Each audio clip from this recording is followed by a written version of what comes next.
They've already started. All for coming. Thank you all for coming. We're here today to attempt to find the community of challenges as well as concerns we all face concerning safe, healthy, and sustainable communities we envision. I am Kathie Jones from Medina County. We're with Sustainable Medina County and fighting the Nexus Pipeline compressor station. So I've been involved with Ohio Community Rights since about 2013. The major ideas from each conversation carried out over into the larger panel discussion today, starting at 2:30, will be recorded and available at the Ohio Community Rights Network website, along with audio recordings of each of the breakout conversations. These recordings will help us expand our messaging for the two proposed community rights state constitutional amendments, which are very important. Your ideas are important to this process, so thank you all for being here. You too, Kim. Okay. So the ground rules for our discussion, when we discuss topics like fair elections, racism, healthy communities, polluting in our communities, we can be pretty passionate. Today we want to have an open, respectful, and productive conversation, so we need to agree on how we are going to interact. Here are some suggested ground rules. We'll be respectful. Everyone deserves to be heard. One person speaks at a time. Speak for yourself, not others. And today is about asking questions, sharing ideas, and making new connections. So with that, I'll begin introduction of our participants. The first participant is Saraquoia Bryant, and Saraquoia is a business owner and community rights activist in Athens, Ohio. She is president of Grassroots Ohioans, a rights-based statewide campaign for cannabis legalization in Ohio. An active community rights member, she has worked on local campaigns including the Athens County Charter Committee and the Athens Cannabis Ordinance. So, and then the next speaker will be Kevin O'Donnell. Here. And Kevin is an organizer with the Ohio Student Association, a youth-run nonprofit building a political home for people who are tired of seeing their friends and family thrown away by our system. He started organizing through solidarity campaigns with food service workers and immigrant communities in immigrant communities in Boston, and then came home to Ohio to work on the Get Free ballot initiative for criminal justice reform. He's working for a world where we don't have to throw people away. And then our third speaker is Tish O'Dell. Tish is currently working as the Ohio organizer of the Community Environmental Legal Defense Fund and assisting Ohio communities to organize rights-based initiatives in their communities on issues ranging from fracking, pipelines, injection wells, industrial agriculture, and fair elections. She is also president of the Ohio Community Rights Network, working to organize and assist county chapters for the Ohio Community Rights Network to build a movement of community rights organizing throughout the state of Ohio. Tish co-founded the grassroots organization Madian Inc., Mothers Against Drilling in Our Neighborhoods in Broadview Heights, Ohio, which successfully campaigned to adopt the first Home Rule Charter Amendment by the people that created a community bill of rights banning new gas drilling, fracking, and injection wells in the city of Broadview Heights in 2012. So with that, we'll begin by asking the panel questions. So we'll start with Kevin O'Donnell. And Kevin, your question number one is, what are the benefits to the health of residents and the communities overall of each of your initiatives? Sounds great. Nice, Ms. Jones. So, should I provide a little context on what issue one is first? Yes, please. Dive yes. into it? Yeah. Great. So, this wild campaign I've been working on for the last year is coming, we like to think of it as smack dab in the middle of 10 years of organizing by directly impacted communities who have been fighting against mass incarceration and our wrong approaches to addiction, and 10 years that are going to happen after this to make sure that the changes that the reforms that we create are actually put in place. So about 2 years ago, a bunch of people gathered in a room in Columbus for this Ohio People's Summit that was held by a group called the Ohio Organizing Collaborative. And this was mostly people who had either seen the criminal justice system from the inside or had lost family members to it, or had lost family members to addiction and seen the way that we mishandle that illness. So they asked themselves, what would it look like for us to actually have a system that we can live with? And so they came up with 4 reforms that were based on things that many of the people in the room had experienced.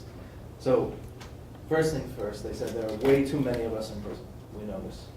And there are way too many of us in prison for things that we shouldn't be in there for. Namely, nonviolent drug possession felonies.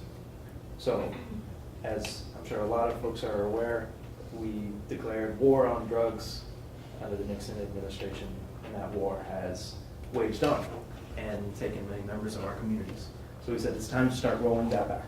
So the first reform in this initiative would change 4th and 5th degree felony possession charges to misdemeanors, and it would apply retroactively so people who got caught in that war on drugs can apply for release from prison, get their records expunged so that the felonies that are hanging over their heads, making it hard to get jobs or housing or student aid, are removed and they can have access to those things.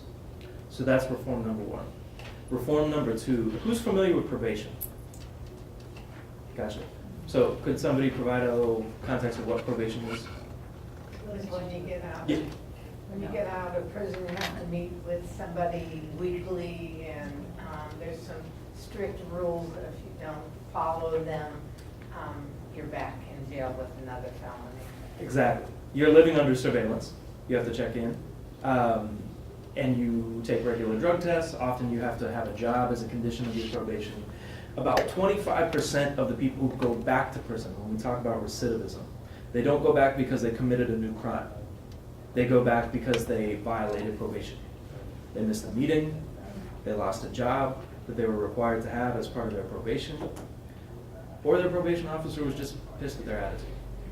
Right now, there is no sort of standard for what things we can put people back in prison for in terms of probation violations. So the second reform and the reason that we did this is because one of the leaders of the Akron Organizing Collaborative, who was out on a nonviolent drug possession felony, also cut me off if I'm going too long, he was out on probation, required to have a job as a condition of his probation, got that job, had a mandatory training the same day as his meeting with his probation officer. He called his probation officer, said, I'm not going to be there because I had this training for this job that you made me get. He went to the training, got the job, next day went to his probation officer, and they put him in handcuffs for another year. So this would make it so that jurisdictions have to put in place a set of graduated responses between somebody's first probation violation and being sent back to prison. So that's reform number 2. Reform number 3, while people are in prison, in many other states have a thing called earned sentence credit. So basically what that means is if you participate in educational programs, rehabilitative programs, anger management classes, you can get part of your sentence off. Other states, it's usually about a 1-for-1, where you get 1 day off of your sentence for each day that you participate in a rehabilitation program. So states, and that's states like everything from Oklahoma to California, it's not a thing that just exists in liberal states. So in Ohio, however, you get 1 day off your sentence for every month that you participate. So that's a whopping incentive of 12 days for a year's worth of hard work in these programs. And not to say that you should just participate in these kinds of programs for the sake of getting out of prison early. But we want to incentivize that because it has worked in other states. It cuts down recidivism. So this would increase the rate at which people earn time off their sentence to 1 day for every 2 days. And it would increase the amount of time off people's sentences that they can earn to 25%. Now, most people are not serving that much time, so that's the upper cap. So that's the third thing. All of those reforms would result in a reduction of the number of, and here's where we really start to get into the public health issue. All of those reforms would result in a reduction of the number of days that people spend in prison. Each day somebody spends in prison, we've calculated costs us $30 to $40 per person. With a prison population of 50,000 people in the state of Ohio, prison's at 130% capacity. We estimate, based on, and this is the conservative estimate, that we would save $130 million from the prison system in the first year that this is in effect. So, what our amendment would do is it writes in that each dollar saved by this amendment has to be invested into rehabilitation programs. 70% has to go to rehabilitation programs. 15% has to go to crime survivors programs, and another 15% has to go to those graduated responses, essentially things to make the system continue working. So that's what we're doing. I can go. Should I? I'm gonna Can we? skip to Yeah, skip to Sarah Sarah? first. Yeah. You'll get another one. Alright, Yeah, so that's what we're Saraquoia, if you want to give a little bit of your background, and then I'm going to ask you the same question: what are the benefits to the health of residents and the communities overall with your initiative? So if you want to give your background and then just kind of. So I'm Saraquoia. I'm in Athens, Ohio. I am a cannabis reform advocate. After the failed monopoly, when Ohio voted down, it was issue 3, 2015, we formed a group knowing that we needed cannabis reform because cannabis is medicine and it's very helpful to a lot of people. And we needed to get it done right so that everyone had access to it and that it would be a rights-based amendment and not a business model for a very small amount of investors.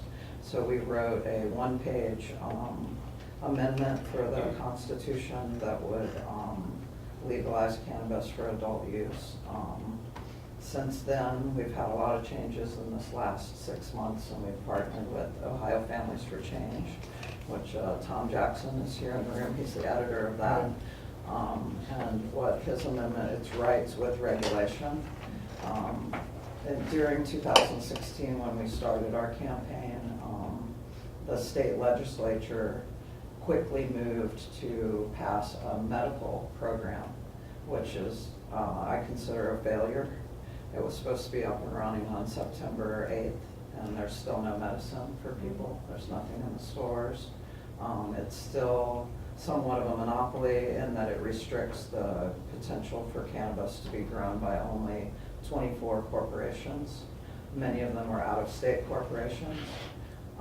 With the recognition of that going on, it became evident that we couldn't rely on the state to regulate these markets. So Tom's group, Ohio Families for Change, has written an updated version of our rights-based amendment, which is both rights and some regulation. Now, we don't think that a lot of regulation belongs in the Constitution, so it's very loosely worded to where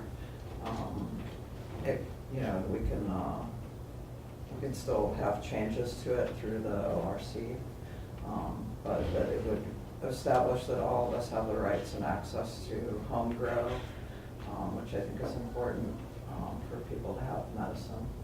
So Sarah, what are the challenges to decriminalizing marijuana at both the state and local level? What are the challenges you found? So that our grassroots campaign has worked with the sensible marijuana ordinance groups around the state. We have passed sensible marijuana ordinances in several cities now. The first one was Toledo. And what the sensible ordinance says is that because we can't change state law, or we can't have a city law that conflicts with state law. So what we did was we changed the penalties for cannabis possession, for misdemeanor cannabis possession, to the lowest allowable amount, which is 0 fines, 0 court costs. So in Toledo, in Logan, Ohio, in Athens, Ohio, if you're caught with small amounts of cannabis or in possession of that or giving it to a friend, then your fines and court costs are 0. And what that does is it kind of deters law enforcement from writing the tickets in the first place because they're not going to get any court costs and people aren't going to get any fines. And we find that on the local level, the challenge is a lot less daunting than the statewide amendment. You know, it's less daunting by about 300,000 signatures typically, you know. Running a statewide campaign like Ohio Families for Change, you know, because it's not just the signatures, the 300,000 signatures. You can't just go to Columbus. Many of us in the room know that, and collect all these signatures. You have to have 5% of 44 counties. So it's a long road, you know, especially funding with very minimal funding. So passing local ordinances we found to be a lot less challenging because we can get those signatures pretty readily. You know, we have the chance to talk to our local officials, which we did with the Athens Cannabis Ordinance last year. We went around and talked to them so that, you know, they would not badmouth us as much in the press, and they would have an understanding of how the ordinance works. So, but I think the biggest challenge to any statewide campaign is that number of signatures. Yes. You know, Yeah. for sure. And mobilizing, you know, a statewide mobilization is much harder than a local one. Okay, thank you, Saraquoia. So Kevin, another question. What are the challenges to changing drug laws from felonies to misdemeanors? What have you found the challenges to be? Sure. Well, I mean, Saraquoia kind of laid out one of the biggest ones, which was we went through that process of getting the 300,000. In reality, it's 740,000 signatures that you have to get, because a large percentage of those folks are registered at the wrong address, or are like not registered, or any number of things that would cause it. So pretty much that's your. Oh, no, that's just the beginning. Well, The challenges really have begun in earnest now, as the folks who would have to make some serious changes to the way that they run the system are realizing that this is actually a credible threat to the way that they do business. So, did anyone see the piece that Maureen O'Connor wrote by any chance? Yeah. Right, so the Chief Justice of the Supreme Court, somebody who supports pieces of issue 1, right? Came out saying that it would let fentanyl dealers off the hook, which is just not true in the law. So 10,000 people would. Right, that 10,000 people would be killed by those fentanyl dealers. But not even acknowledging the fact that actually it's the courts that decide what the line is between trafficking and use, but we won't get into that. So what the big challenges are right now is trying to combat the misinformation that's out there that is being mostly put out by folks who know that if we're successful, they probably will have a harder job, which is one of our measures for success. If it's harder to just send people to jail for low-level drug possession felonies, to us that's the outcome that we want.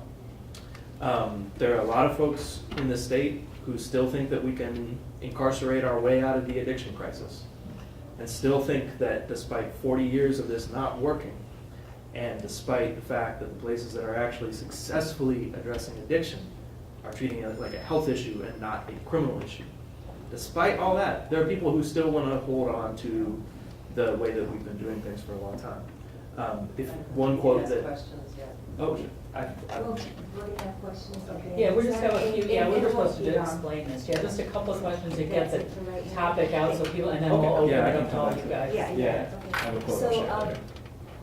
Tish O'Dell, do you want to give a little brief bio of yourself? Yeah, you gave that already. Oh, I did? Yeah. Oh, what you got you involved in all of this, I'm sorry, how?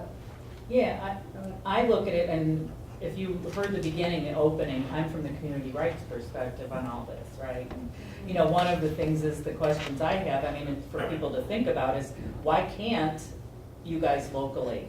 You know, it's your community, and if you want to change something from a felony to a misdemeanor, if you don't want people locked up in jail for these, you know, that's the first question to ask from the community rights through that lens. You know, why can't you do this?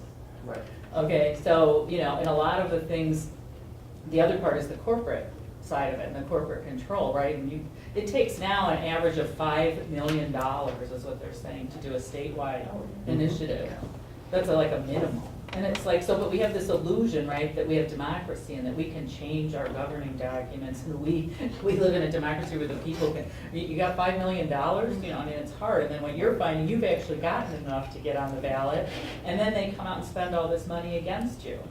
I mean, so it's all corporate driven, and the bit about the prison, the whole drug laws and that, it's like, we get so preoccupied thinking it's about the people, but it's the corporate control, and that's a lot of the propaganda out there. I mean, and especially at the beginning of this, it was a black problem, right? This was in black communities. And so, you know, the drug problems, and so we had to build prisons to lock them up, because this was, you know, dangerous to our communities. And so we build up, which, you know, and now it's all coming out. I mean, there's a lot of documentaries, more people are becoming aware, right, that this is big business. It was what, CAA, aren't they the biggest private prison? CCA, they privatized the prisons, right? And this is all about, and it's about getting, they get labor, free labor from the prisoners out of this. So, you know, this whole thing, and my cynical mind, okay, now that, because once you know certain things, it's like hard to unknow them, and then you start putting the puzzle pieces together, and even the treatment facilities. You know, I start thinking, who's gonna do that now? Now we're gonna build, oh, people are onto this whole thing with the prisons, right? So now we're gonna have to build all these treatment facilities, and who are they gonna corporatize that and privatize that too? And so we're gonna just switch, and who's gonna set the rules and make the laws for these treatment facilities? Is it gonna be the corporate lords again, and are they just gonna shift it, that you have to do work, so much work in these treatment facilities and all that? We're just gonna call them something different. And so that's from my community rights lens, how I see all of this, you know, tying together, and why we talk about looking at the systemic problems of the corporate rights, you know, the money that's involved, why can't people in communities pass their own laws? So. Well, I think both of you have mentioned a little bit about the kind of pushback you've gotten, like from all and did you have any more to add to the pushback you've gotten? Well, pushback, you know, we have in Athens with our local cannabis ordinance, we have state employees Right, and their that work motives, for the Ohio University, and they feel like they, only state laws are applicable to them, so therefore they don't have to follow our local ordinance, so they still want to harass college students and put them through the court system, even though our Athens ordinance says that they'll get no fines, no court costs. They wrangle them in with this cannabis charge, and then they arrive at our courts, and then they offer them diversion of civil disobedience or, you know, something like that, and then they get a $50 fine and $150 court cost out of these kids who don't realize that they shouldn't be getting this fine at all.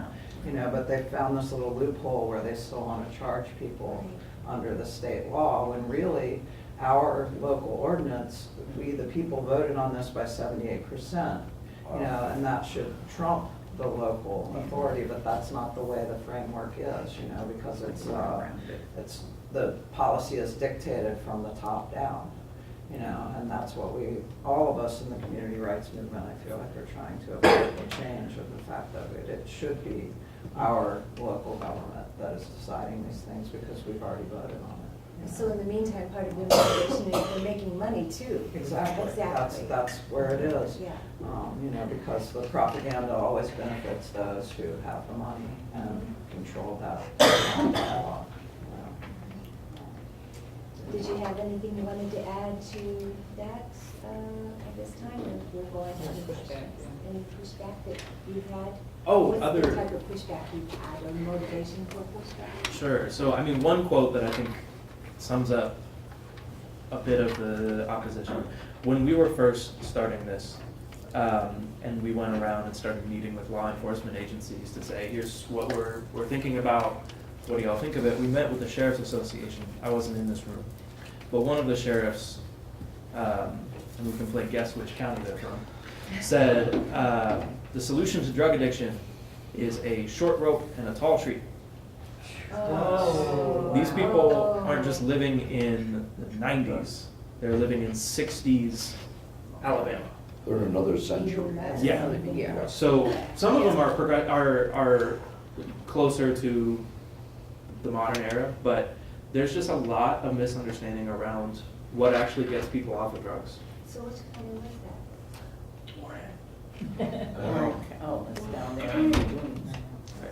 So, that? Very scary. so that's been one of the things. I think there are, and then there's a level at which we can have legitimate debate around what is the best way to get people clean. You know, there is robust and educated debate around what degree credits work and to what degree drug courts work and to what degree judges need sticks versus carrots. So at that level, that's an exciting realm of debate because that's really where we're getting to like real problems. So we're just trying to get it to that level instead of at the level of mudslinging. I don't know if you've worked with Summit County court group, but they've got a drug program in place. It sounds like it's pretty good, is it? Yes. They're getting awards for it. I don't know, is it? Summit County Jail has backslid a lot in recent years. They cut, in the jail, they cut all of their programming in the last couple of years. But the judges have certain programs like Judge Teodosio. I don't know if you've worked with them. They've got some new drug programs which they're supposed to be getting awards from being better programs. I don't know if you've worked with them or heard anything. I don't know if they're better, but. Drug courts are definitely better than sending people to prison.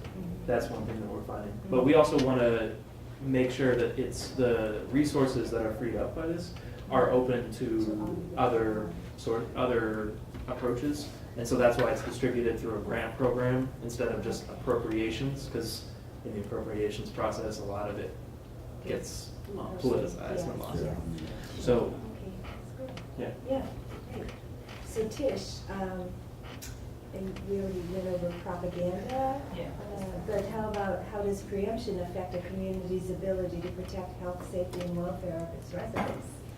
Yeah, and it's Give some interesting, examples. right, because Mari, and at the beginning of the conference, we talked about community rights and the system. And so preemption is a huge problem that we all face. And so trying to make the connection between your particular issues, the marijuana legalization, the opioid crisis, you know, it's interesting. I had gotten a call from a woman from the American Heart Association this year. And she goes, we have really great ideas for some local lawmaking because we care about the health of the residents, you know, in the communities, like raising the age to purchase cigarettes is like one example. Instituting a tax on sugary drinks. And when she talked to me, California hadn't even like passed their law. And what's interesting, what do the corporations do? They hate this, right? And it's the same thing. So whether it's fracking, you know, water privatization, no matter what it is, this issue too. We don't want this. And when they figure out something like preemption works really well for them, they just write a law, the lobby, you know, the special interest groups, whatever, and hand it to the legislators, and that's what they've done. And so California, I think it was just last week, the legislature passed a bill that preempts any new local beverage or food taxes for 12 years, because that's what they were gonna do is, you know, just add a tax, thinking that would make it, you know, unattractive, less people could buy it, so that, and that all affects the health in the community. Arizona and Michigan have passed similar laws to this. You know, so again, it's taking that control away from the local communities to come up with solutions that they think will make their community healthier and just preempt them at the state level. Now, it's interesting because when it comes to health and safety, it's like preemption sometimes. I mean, they did do it once that I could think of an example of it being good, and that was the ban on smoking in public places. Like that really, there were studies that showed, you know, secondhand smoke can cause problems for other people, and I was like, wow, that's like the only one I can come up with, though, that they use preemption, I guess, in a good way. And it's just really interesting, like what we talked about before, that the people in the communities could come up with their own solutions if given the chance, but it's that systemic root system and the structure of law that's preventing people from doing it. So I just wanted to make the connection between what you guys are doing and how it's not just environmental that suffers from this. What are we doing? Yeah, what's the next Just stage? have one more and then we'll go to All right, questions, all right. okay? So how do you think, Tish, a community can make changes locally that would make the community healthier? What can they do? Well, I mean, we've Without seen, a I mean, we've preemption. got, right, and, well, there's, that's why we have to attack that, but there's bans on like, what if you, GMOs, like if you're a rural community, because it depends on what kind of community you live in, right? And we've seen that out west. Bans on toxic chemicals. Like, think about in a community, all the chemicals that are sprayed on lawns, why can't a local community say, you know, we're gonna regulate or limit or prohibit those things, and you know in a heartbeat what would happen. ChemLawn or whatever, they would have a fit and get a preemption law submitted to the legislature to pass probably within, you know, 10 minutes of that being passed to the local community.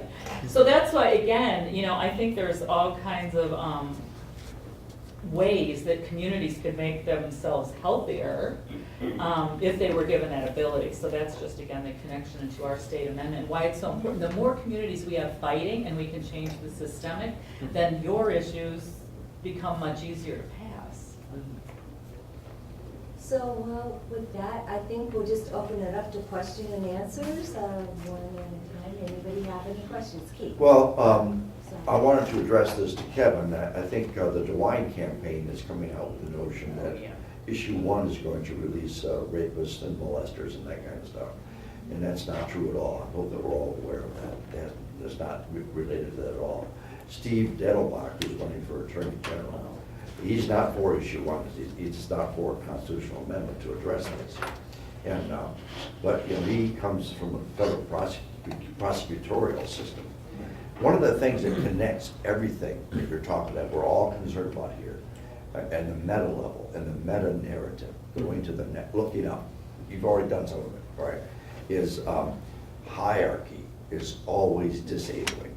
Hierarchy, you look at it in the Roman Catholic Church, in the Methodist Church, any religion, hierarchy is destructive to the rights of the people being empowered.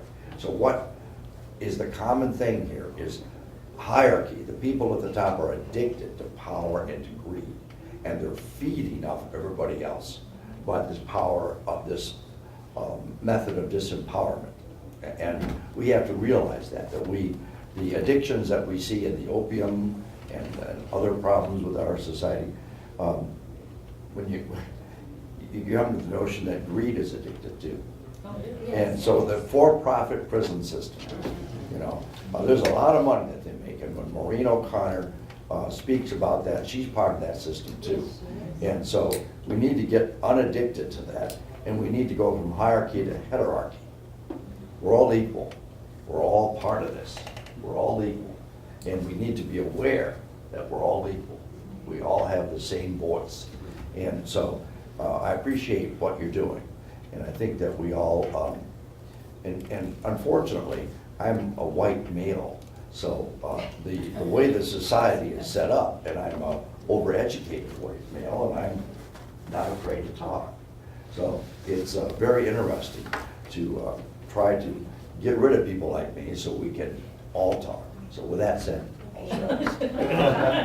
This gentleman had his hand up first. I just Googled Maureen O'Connor, is that her name? Yes. Yes. Yes. It says she's a journalist for New York Magazine? No. Chief Chief Justice. Justice in Ohio. Chief Justice Maureen O'Connor, yeah. All right. Yeah. Okay, any, yes, ma'am? Yeah, I was involved with the issue 1, getting the petition signed. I work out of the womb and so I'm very aware of that. Mhm. One of the things that interests me with that is the fact that every time we try to get anything done at the local level, we have no money. Right. I live in Akron. We have the most decrepit recreational facilities of anywhere in the state that I've found so far. And I've gone through different, I'll just read a couple of things here just to show you how bad the problem is. Even Dayton, which is very poor, has a budget per capita for recreation of $28.21. The city of Akron is, just a second here, yeah, it's only $20.45 per person. The city of Cleveland, which is not a wealthy city, $38.67 per So did you have capita. a question? Yes. Okay. Yeah, well, question is more in a comment that what we need, about getting local issues done. I've been stymied to get anywhere, okay? I've gone to so-called mayor town halls. Yeah. I have tried to approach the newspaper. I emailed them, I called them. They're not interested in putting anything in the newspaper even on this issue. And I'm getting to the point, we have a Democratic mayor in Akron, and I like to call him a dino, because that's about what he is. And all he's interested in is downtown development, tearing up, providing things for suburbanites to come into downtown and spend money. And he's not interested in the neighborhoods at all. So you want to know what you What could do? what are some things I'm missing? Because you in- have a city charter and you want to explain how. Right, I mean, it becomes part of the bigger movement, and it's about trying to get people to pass local laws to fix things. And one of the things you mentioned about the money is interesting, because this isn't what, Keith, you talked about, it's about power shifts, it's a power struggle. Oh, yeah, it's And it's definitely- about shifting wealth.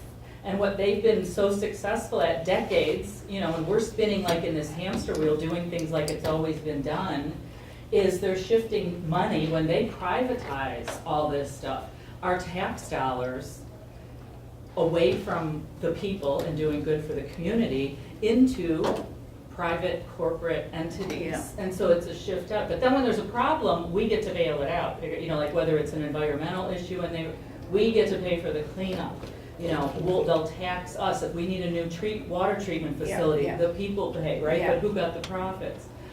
So it's all, connected, and it's money, power, and greed, and Mari mentioned some of that. All movements, when you're trying to shift power, is about repeating and challenging over and over. So you can, in Akron, do a citizen initiative where you propose a law yourself to put on the ballot and get the people to vote for. I mean, they're trying to squash that, obviously, now from us too, and take that away, but. And that you do as much as you can to keep the conversations on what you want rather than what's been done. And part of that is because showing people a different way. See, they don't know. They think all they can do is go to their electeds. Their electeds tell them that this is the system that it is and you have to do it this way. And so then no one sees another path. I mean, suffragists, they showed another path. Civil rights leaders showed another path. Yeah, because, So this is what what they, all these communities have done, and I know I'm not supposed to speak. No, you can But, I mean, I'm not a speaker for this, I'm a facilitator, but, if cities have charters, you can do initiatives to add ordinances. We're in a county, we got in touch with Ohio Community Rights Network because we wanted to do a petition to get an initiative for a charter on the ballot. But this is how all these groups that are having issues like you, they have connected with the Ohio Community Rights Network and sat with the people to see how they could do initiatives. If they're a city, you're so lucky you are a city. We're townships, we don't have rights, okay. and that's why we're doing the statewide amendment, but, yeah. Yeah, who's next? If you're up at, somebody over here. someone else. But I was wondering if I could briefly say something to that too. You're at the womb, right? I work there at the Womb. Right. I don't work at the Womb, but I volunteer. For context, the Womb is this amazing building in Akron that is run by the Akron Organizing Collaborative, which existed before the Ohio Organizing Collaborative. And they've been able to build, what my answer to your question is power organizations. Well, And organizations like that can organize people, resources, and narratives.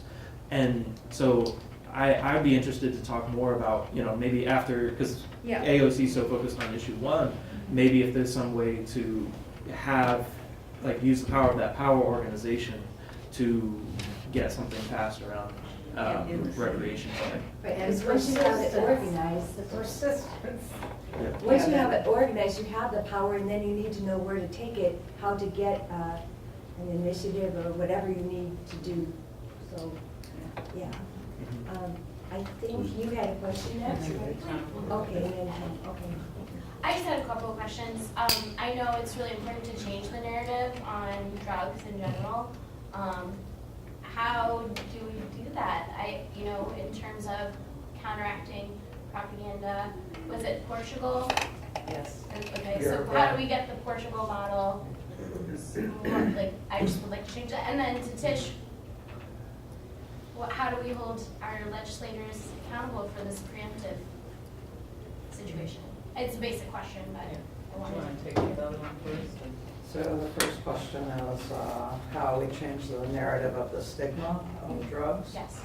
So that's a tough one, you know, marijuana prohibition in the 30s, I think people are starting to understand now, was a huge racket, you know, meant to target, you know, counterculture, the black community. You know, cannabis is medicine. It was in 30% of our medicines before prohibition.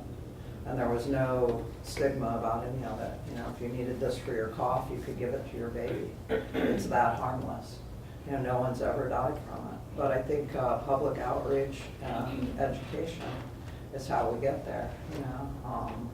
It's gonna take a while because people grow up in this DARE programs where they're told that heroin and marijuana are the same thing and go ahead and have some more sugar, you know.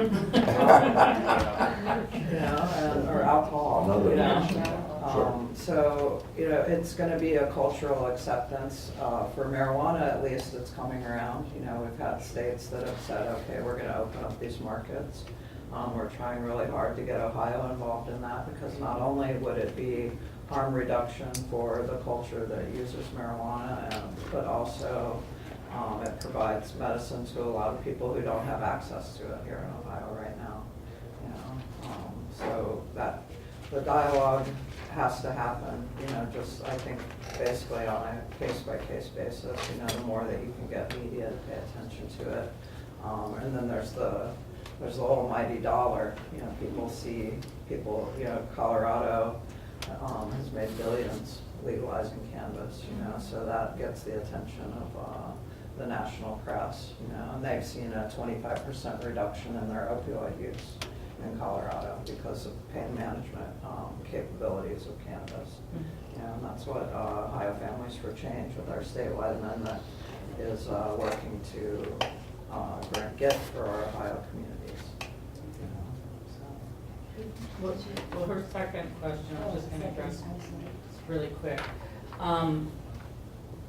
It's kind of funny, I have this in my purse because I was showing somebody else Energy and Depth. They had put this article out the other day and it's kind of funny. The headline says, CELDF's Ohio loss record now at 86%.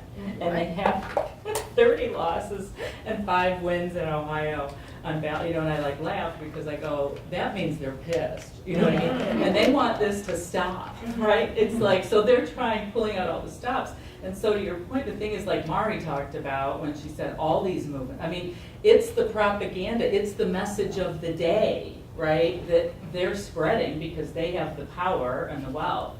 And even though it seems like, because, oh, these are losses, but it's that, I guess, in our minds, rethinking that, what's a win and what's a loss. To keep challenging is actually, to me, a win. Because the more and more communities that are doing all this stuff, that's changing, you know, that it's pushing and challenging, and eventually they're gonna get stuck. I mean, they can't keep ignoring the people. Right now, the court has been trying to finagle and contort in all different positions to try and figure out how to shut the people down and keep their right to how do they keep the illusion of democracy alive at the same time that they're killing it over and over and over? You know, when you have one attempt and you lose, everybody goes, they just didn't try hard enough, you know, they lost, oh well. But when you've got community after community doing this, I mean, if you can see the bigger picture and what that looks like, I mean, that's powerful because you're challenging the power structure. And each time that we lose and we go forward and try again, we're raising the awareness Exactly. of exponentially more Exactly. people. Right, and more people are getting angry by it. I know where I live and other communities, because then the legislature passes unconstitutional laws that says you can't put it on the ballot even though you have enough Right. signatures. And this angers people Yes. in the community, and then they realize democracy is not what they want Right. residents now. I'm there. It's So we that, gotta it's keep the trying. exposing, Mari had Mhm. talked about that a little Right. too, it's about Right. exposing the system Right. first before people get angry enough to change it. I like. Well, wait, We need to, yeah. did Is there someone over something here have a else? question? Yes. Yeah. I have actually a question for Rick and Tish, but Tish, I'd like to address yours. Your group is putting forward, you had 2 ballot initiatives approved for the ballot, is that correct? This, for the state, For yes. the statewide initiatives, Ohio Community Rights Amendment Right. and initiative and referendum for counties and townships. Mhm. Ohio's a home rule state, supposedly, and it doesn't seem like these would be particularly controversial issues. It seems like they would be readily embraced by people in their communities. But where are you finding support and where are you finding resistance? Well, we're just starting, I mean, and I'll be honest, I mean, we're totally grassroots. I mean, we don't have the $5 million it takes to do a statewide initiative. A lot of that going It's on. part of why, yeah, right, it's part of why we're doing this conference. I mean, trying to reach out to other groups, because if you read our statewide amendment, it's not anything to do with any particular issue, but it attacks like the preemption we're talking about, has rights of nature in it, and it's really to free up, it attacks corporate rights, so that then all these other local ones you want to do, you know, you can do. The resistance right now, I mean, obviously is going to come from, I mean, they're letting it go probably because they know, that's why I think, we all went down to the state board hearing, and we thought that, you know, they were going to put up a big fight, but then they didn't. We realized it's probably because they just thought, well, they'll never be able to Oh, the garner ballot, some the That's ballot fine. board? The ballot, Yeah. Well, they only rule on whether it's a single issue or not. right. That's their deal. That's their Right. job, right, but we still thought there was gonna be some type of pushback there possibly, because we Sometimes get it the issue everywhere. on the wording, we've had Yeah. other issues, not with the And Ohio other Community Rights. states. Oh, yeah. Yeah, But other where states have done they this. tried to kick it off because of one little word in it. Right. So They pushback don't in our seem to mark area, down the typos. because all the communities are just starting to circulate this. We started a couple months ago in Medina County. and, Right. We haven't had any pushback because people are really upset where I live. They're all townships mostly. The cities have rights. I live in a township. We have absolutely no rights. And our trustees will say, well, too bad, you're gonna have the compressor station, you're gonna have this, you're just gonna die. Well, you know what, we want rights just like everybody else. So we haven't had pushback. People are signing it because they know that they want to have the right to decide in their community, and they also want to have initiative and referendum rights. So that's just. Yeah, all and I right. think they're not taking us seriously Yeah. yet, because we don't have enough, you know what I mean, Yeah, how it's they do gonna that, they take a ignore while. you, it's the Gandhi quote, right, you know, first they ignore you, Ballot then access they is click you. difficult with the signature requirement, and it's going to go up after the next election. Right. Yes, yes. I mean, it'll go up if Democrats win. Those two go together. Who's next? Did someone else who had, with this gentleman had, Go ahead. well, you I- need yeah, I to, just we only have wanted to- limited time, so let's have your question. Oh, okay. Go You ahead. have I have another a second question? question, as long as I have more so to say. Raising. It's my understanding that issue 1 will lock in penalties as they were in January of this year. Will issue 1 prohibit the legislature from increasing or decreasing penalties for drug possession? No, that is. I thought that was some of the propaganda I saw about that. Wasn't No. that didn't Justice O'Connor say that in her piece? Yes, but that's Yeah. not true. That's, Was she misinformed? Well, she's just mentation. I don't think it's that she is misinformed. I believe that she is misinforming. Yes. Misinformed. There's a She doesn't difference. have to speak the truth just because she's on the They Supreme never, Court. yeah. There's nothing in the bill that, the bill basically leaves, that does not touch the line between the, like, what is considered. Could you phrase your question one more time? Just, I want to make sure I'm answering. I read Maureen, Justice O'Connor's piece, and in that she said that the penalties for possession Mhm. and so on would be locked in as they are in January of 2018, and the General Assembly would have no discretion in changing those things. That is not true. That's not. That's not written in the initiative. And it does, so, Well, on the fentanyl issue, on the. and they're saying, well, 20 grams, which is currently could be a 5th or a 4th degree felony, could then become a misdemeanor. Right. And these fentanyl dealers could then just walk off. Mhm. That's DeWine's attack point against pro-choice support. And this still leaves in place that the So, legislature. But the gets to General decide Assembly at whether that or point they can't increase the penalties for possession of fentanyl. They can't say 20 grams of fentanyl is felony 1. They can decide where the line is between possession and trafficking. Okay. Nobody has more than, with fentanyl, Yeah. nobody's carrying around a visible amount of fentanyl and not distributing it. Well, that would be an assumption, right? And that's the assumption that most prosecutors and judges make. Yeah. And because of that, they've actually, the legislature voted to decrease the cutoff between trafficking and possession from 20 grams to 5 grams. And my understanding is that they will continue to decrease But that. issue 1 does not take away their discretion to do so. Correct. Yes, they get to determine where the line is between Right. possession and trafficking. And can change that. Thank you. Yeah. That- the public This needs to man know. here had a Go question? ahead. Yeah. Okay. Do you want Go to ahead, go? yeah. Sorry. A big thing, we all need to learn what our laws are. Right. They say whatever they want to say. My friend was picked up, she had a brownie and a half.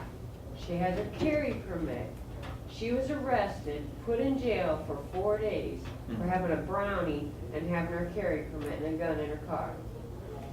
They can push, they're trying to get her as a felony because she had the gun. That's bull. Everybody needs to start and stand up. It's not just cleaning up our world, it's not just, there's so many things out there and it's so crooked. And people just let That's it why we go. have to stand together and. Yeah, I mean, it is Well, so part of big it to is- stand up, because she has her Ohio marijuana card, which they said, catch-22, they're not going by it. She has her carry permit, catch-22, they're not going by it, they're trying to get her as a seller. How are you gonna get somebody on a felony charge for having a brownie and a half and your gun? That's how you guys gotta understand how crooked the system is. No matter what they say 10 times, 9 times out of 10, they're talking out their butt. Right, they pull it out of her. I say that all the time. Yeah, They it's pull it out of their ridiculous. hands. Yeah. They're trying to And- justify their power. And even though the dispatch Exactly. came out actually explicitly responding to your point, sir, saying that DeWine had lied about that, they still say it. Yes. Oh, yeah. Because there's nothing, lying is not illegal. And they do it on all right. kinds of Yeah. issues. We have the Yes, same the Republicans things in our lie. country. Yeah. According to a Supreme Court decision, Right. they can lie. Oh, yeah. Oh, It's yeah, not a lie. the media Oh, can, they all the lie. media that can know that they are saying that the information is false, and it is legal for them to present it as news. It's Well, legal. and you can call the media on it and show them the evidence and say that this is false, and they still would do it. So you had a question then? Well, I just wanted to ask, there's like a theory going around that marijuana could actually benefit people addicted to opioids. And I was just wondering what your opinion Absolutely. on that is. And I think Absolutely. some of the opioid companies are actually suing states for their legal marijuana programs. I haven't heard anything about It's all about lawsuits against profit. states, but it wouldn't surprise me, you know, the big pharmaceutical companies that are supplying opioids to people, you know, they know they're addictive, they've known this for a long time, and yet they still give doctors extra bonuses for prescribing these problems. We're just finally getting to the point where there may be some accountability for that. But I did mention earlier that Colorado has seen a drop in their opioid use with legalization. And it's documented, it's fact. Cannabis treats a lot of pain. It's good for pain management, so if you can wean someone down off of their like 7 pills a day to using cannabis and maybe having to take a pill at night or something, then that's a huge success. You know, cannabis treats anxiety, as well as benzos. It treats different types of pain, you know. Cancer patients going through chemotherapy often rely on cannabis to increase their appetite and relieve the symptoms of nausea and pain associated with chemotherapy. Like I was saying earlier, it was in 30% of our medicines before Prohibition. We're just now kind of figuring that out. you know, looking at old prescriptions that doctors had written and examining old bottles that had cannabis in them to try to figure out which strains of cannabis or types of cannabis are good for different ailments.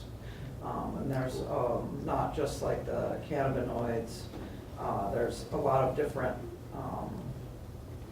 like not just the psychoactive, but cannabinoids in cannabis, that some of them aren't even, like won't get you high. There's CBAs and CBDs in cannabis that relieve inflammation.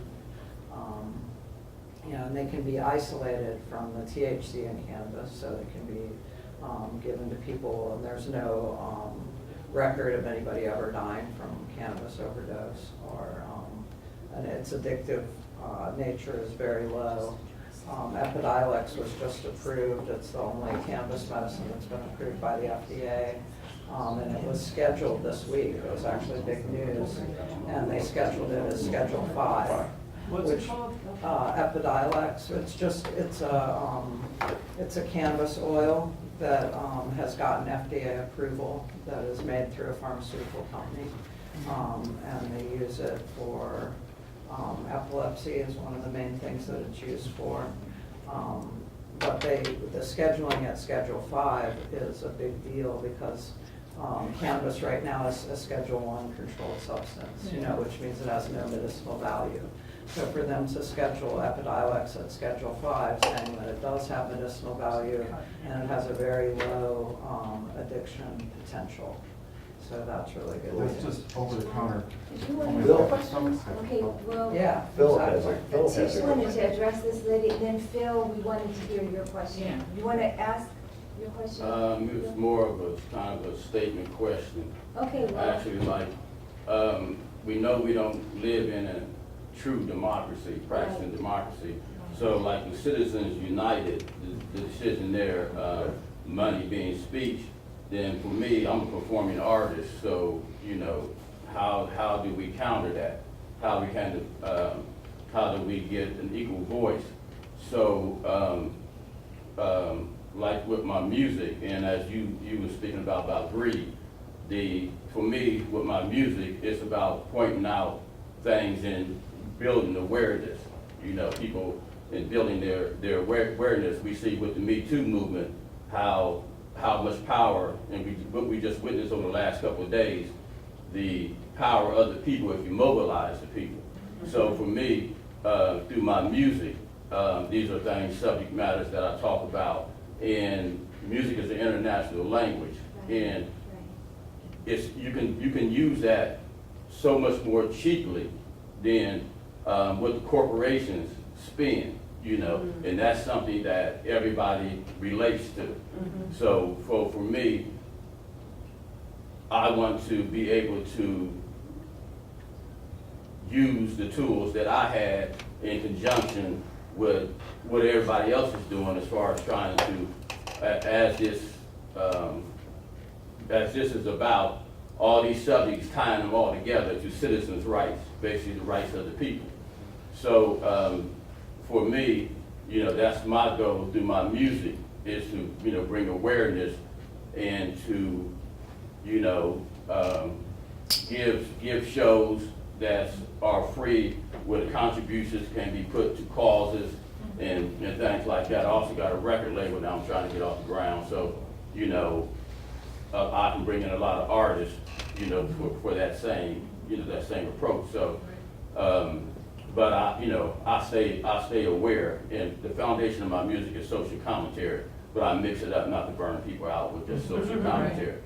So it's about coming together and using all the tools that are available to us to first of all bring awareness, and to me the international issue is greed. Yes. You know, if we can take greed out of the scenario, but point out to the people how it works, you know, and why it is detrimental to us all, because the world village suffers if only a small part of the villages doesn't have, you know, equal opportunity and things. You know, only part of the body is damaged. So, you know, for me, that's how my approach and how I would come in as far as, you know, trying to make a difference is through awareness. So I'm just, you know, been trying to incorporate that to any means. That's why I'm here. That's wonderful. You know? That's Yeah, great, great. that's great, thank I you. wanted to quick just address, like, one of the things you just addressed, the election, and we'll talk, the panel, because there was another community conversation on that, but one community in Ohio tried to get a fair elections Bill of Rights on the ballot. Youngstown tried to do that, and it was starting again locally, because it's so daunting to try and like go to the state level or the federal level. You know about the state level, Kevin, it's like, but, you know, so why not in your community again? And they talked about that. Let's limit corporations can't contribute to our local election candidates or issue campaigns, putting limits on PACs and things like that locally. So that's one way to answer that question. And then you had mentioned about the laws and how the people don't know the laws and stuff. And that's part of what we talk about, how it's the law, like that's so powerful.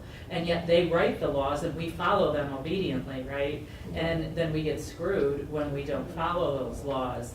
Part of it is, that's our work, is about we have to start taking control of writing the laws. But the other thing is in our activism, we talk about that the system's fixed and that we need to break it, which is much different. Most activists come where the system's broken and we need to fix it. And when you look at things like it's broken, and if you realize it was never set up to work for any of us. So you're trying to fix something to repair it to a place where it was never set up to work for you in the beginning. And so the activism that you do is much different in those two scenarios when you're trying to break the system, and we want to actually create something better that does work for us. Yeah, I think that something that you said, Ariel, sparked something in me. We are groping towards a new way of being together. You know, we are groping. We are in a time of crisis, and we're groping. Salman Rushdie said that people that aren't in charge of their stories are sick, and we need to change the stories. We need to have a, you know, you were talking about changing the narrative, take charge of the stories in our own inner beings, create stories that enshrine a community that has enough, a community in which there is sharing, a community in which people are treated as fully human beings, okay? And how we do that is we have to be able to see that that's what we're working toward, whatever you want to call it. You know, Martin Luther King called it the beloved community, whatever you want to call it. One of the reasons in crisis that we can't see our way out is we can't see what the future will look like. Story, I'll shut up. An Akron theater group had a trilogy about the rubber workers' strike in the 1930s. And I went to that. And in the 1930s, nothing was working, right? So nobody knew what to do. So the night publishing, they say, well, we need to stop gossip. The problem is, it's just gossip. And because people didn't realize it was systemic, they didn't know what they were groping for. So taking charge of our stories, what are we groping for? And tell us, we want a better future, and what does that look like? That might help us understand and keep us going on, because I'll be dead and this will still be going on. All right, so. Movements go on forever, they don't end. Yeah. One thing I'd like to add too, as an ex-heroin addict, I can basically tell people why people use, you know, would go down that alley, go down that path. And one of the things is lack of opportunity, lack of hope. So you, first of all, you got to try to make the opportunity, but you also got to show the people there is a way out. You know, there is a way out. And so, you know, incorporating and trying to bring hope out of logic. That you know, I even wrote something even addressing the 1%. That if you basically repeating, you allowing history to continue to repeat itself, because even the 1% risk certain things. When the people finally get tired enough of them, there's some type of revolution, whether it's fiscal or some other type, and they lose in the end, and they come back doing repeating the same cycle over and over again, you know. So to me, it's about it's about making people aware and making people who feel they don't have a vested interest in what's going on with this other group. You know, for example, the people that are using heroin or using drugs or whatever, people are looking down on them, you know, looking down on them. They don't understand that that still affects the hoe and why they need to be involved in seeing to it that this over here is addressed too. So like once again, so the entire village, the entire community, you know, is made aware that one part of the community is suffering, it's still going to affect the entire community. I like your organic vision of what a community is. It's a living being, and all parts must be healthy for them to all be healthy. A metaphor that has worked for me in the past with people is, think about back in your rural area, one of the entertainment you would have in the rural area is you would take common and wear it Halloween, and you put it in a paper bag, right? And then you light it on fire, put it on somebody's, ring the doorbell, and run and watch them. They come out, and what's the first thing they do to this bag of cow manure?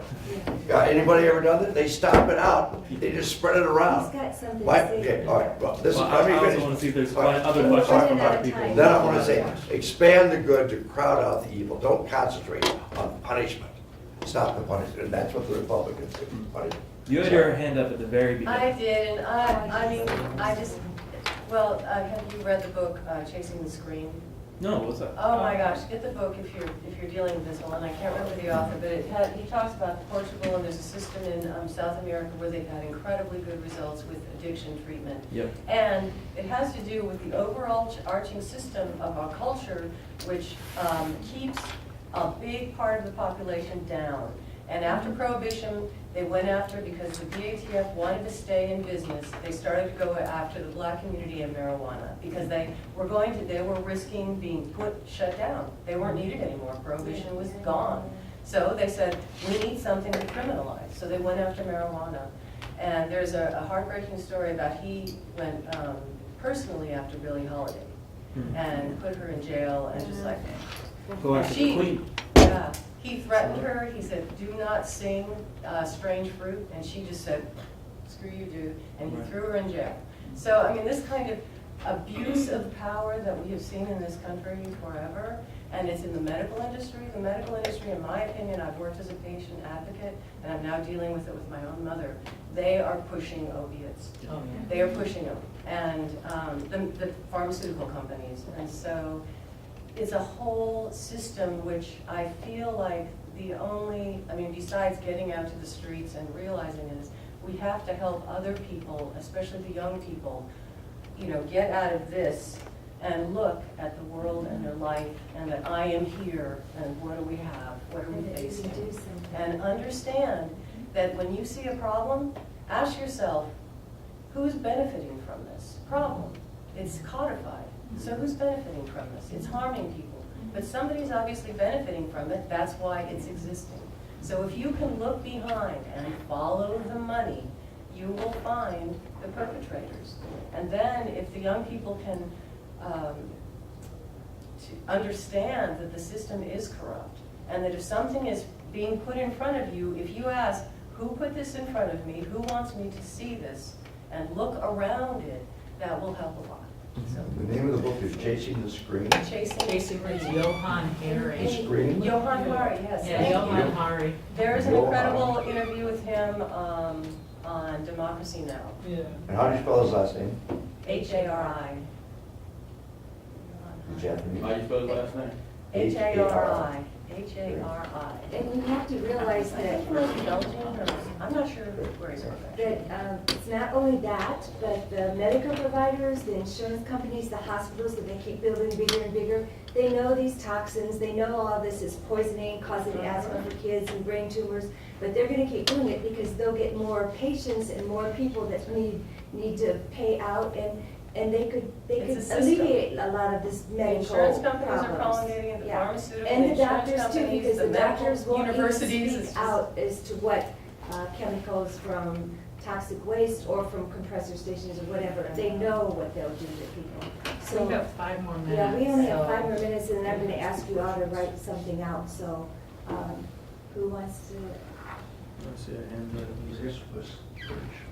Oh, I had a question, it's kind of for both of you in correlation of like linking your two issues. Have you sought any remedy for the fact that, you know, CBD is a very effective tool for someone who is, you know, trying to recover from opioid addiction or other things, yet if you take it consistently, because of the way that THC is tested for, they're going to fail the drug testing if they're not using marijuana and to get high, they're using CBD oil to help heal themselves, you know, so you don't have a license, then you can't get you're in trouble with your, in your recovery program. That's true.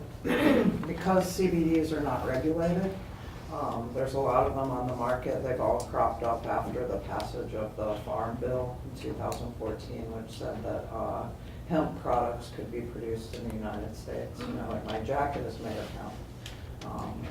Yeah, so hemp it's different from marijuana. It doesn't have the THC in it. So if you have a CBD only oil, you should be all right.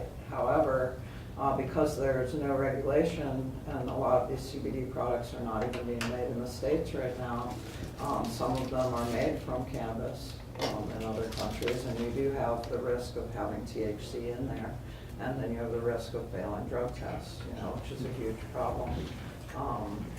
I think, you know, a lot of companies are not, I see more news about companies not testing for marijuana as people are starting to understand that it's not a dangerous drug like heroin, you know, and that it is getting a little bit more culturally accepted, that they're less harsh on that. Now, if you have something like a probation officer, that's a serious problem, you know, and you may have, right now, those are the people who are being denied the rights to CBD, honestly.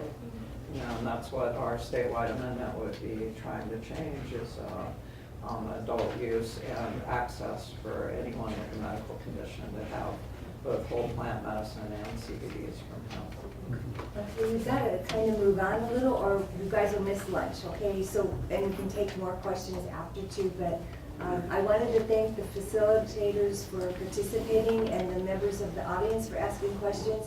And we just wondered if you would take a minute to write out how you think community rights might be used in your community to address your specific issues, and hand it to me before we leave. And Does somebody have an extra pen? Oh, I got lots of. I'm sorry. Well, and then remember, we can continue there'll be in more the, questions at the in big May panel, too, right, and later, more questions so, can be asked, it's just that, at that point. What was the question again? I'm sorry. how do you think community rights might be used in your community to address the specific issues you have?